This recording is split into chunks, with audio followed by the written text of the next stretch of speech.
Since truth is the only meaningful foundation upon which we can make wise decisions, how can one then establish what is really true?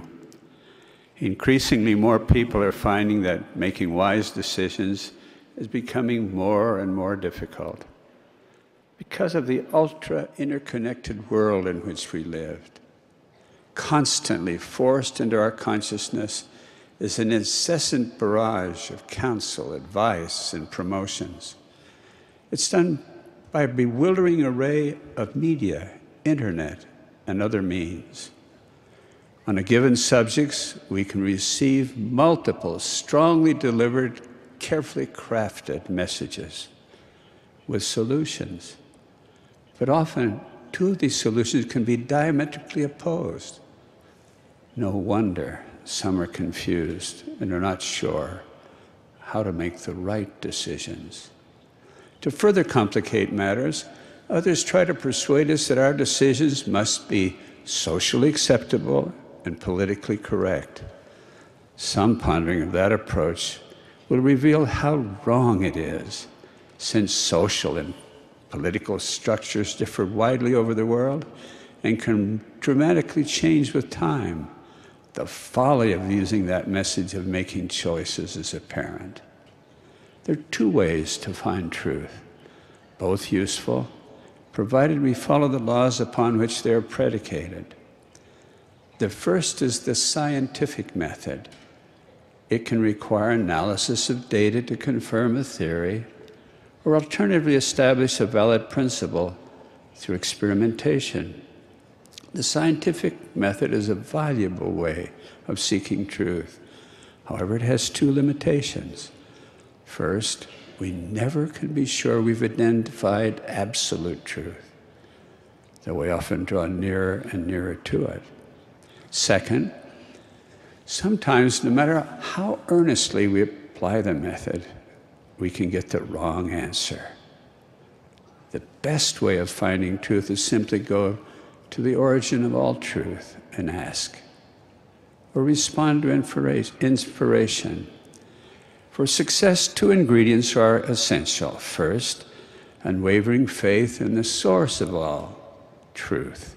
Second, a willingness to keep God's commandments, to keep open spiritual communication with Him.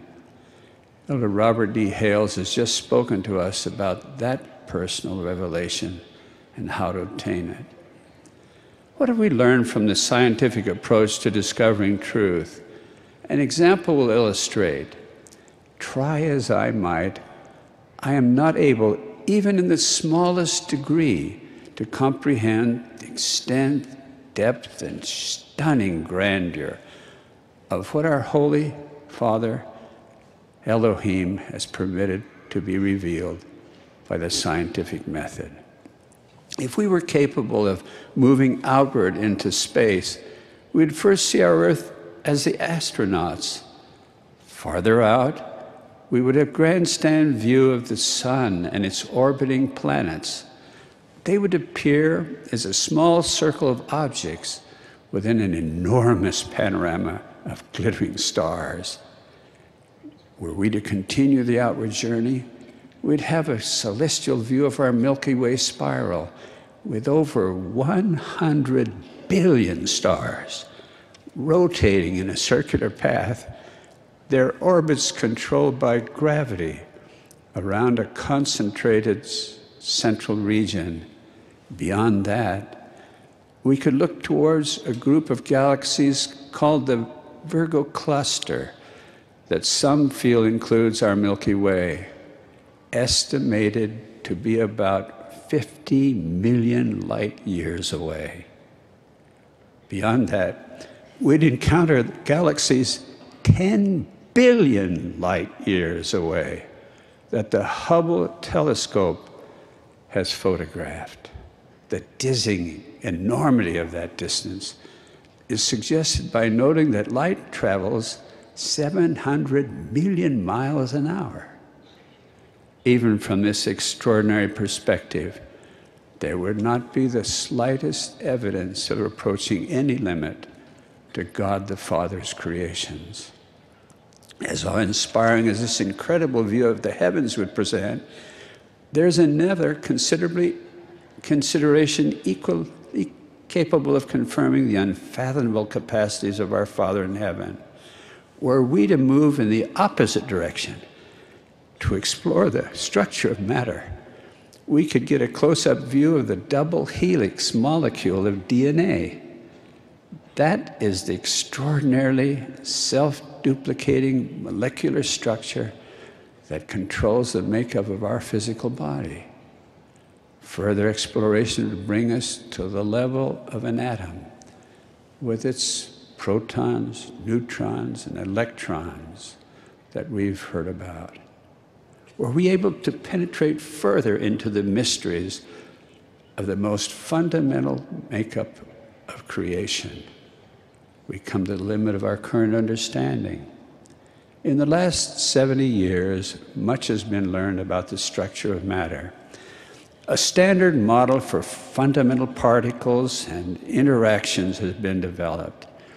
It's based on experimentation that has established the existence of fundamental particles, designated as quarks, and others are called leptons. This model explains the pattern of nuclear binding and the decay of matter, but it does not yet provide a successful explanation for the forces of gravity. Also, some feel that even more powerful tools than those used to acquire a current understanding of matter might reveal additional fundamental particles. So there's yet more of Father in Heaven's creations to be understood by the scientific method. We can see the scientific method has brought about an extraordinary expansion of our understanding, as the Lord has inspired gifted men who may not understand who created these things, nor for what purpose. Many of these may not even recognize such inspiration and give credit to God for the origin of their contributions. I was comforted recently as Elder Henry B. Eyring shared an experience that his gifted father had in a meeting with other outstanding scientists. He asked them if their research indicated the existence of a superior organizing intelligence. They confirmed, each one, their conviction that such an intelligence exists. Limited as it is, our understanding of Father's creations indicates that mostly vacant space, even those things we consider as solid, tangible, firm, when viewed at enormous magnification in the heavens or minute matter, are mostly vacant space that God our Father perfectly controls and uses for His exalted purposes.